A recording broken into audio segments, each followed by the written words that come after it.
morning. Matthew, see you there in Sure. New York. Okay, We're great. surviving the snow. Yeah, definitely. That's a still photograph. The actual Foley Square is full of snow today. But Indeed.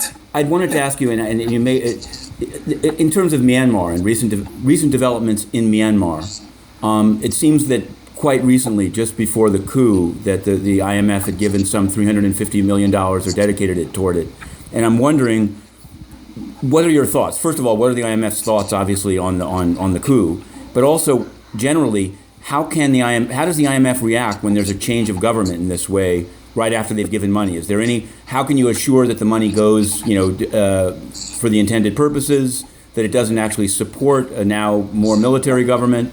That's my question for today. Okay.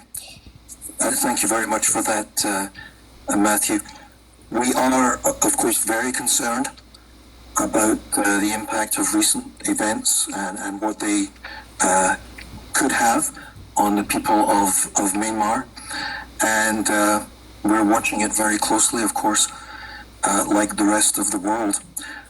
Just to remind that, of course, Myanmar faced large economic and social costs as a result of the pandemic, and the IMF resources, our support was to help the people of Myanmar to meet these urgent humanitarian needs. That was the whole purpose.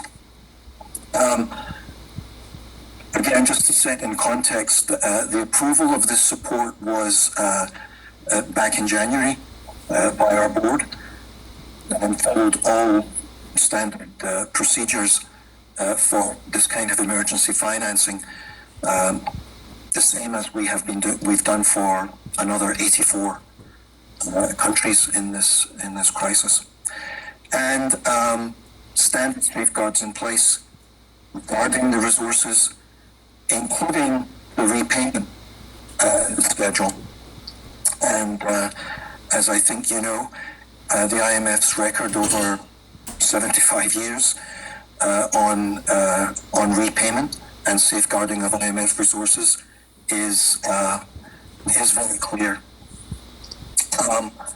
In terms of the status of our engagement, we have had no communication at this point with the new regime, and that's about as much as I have at the moment on Myanmar. Yeah, that's about it.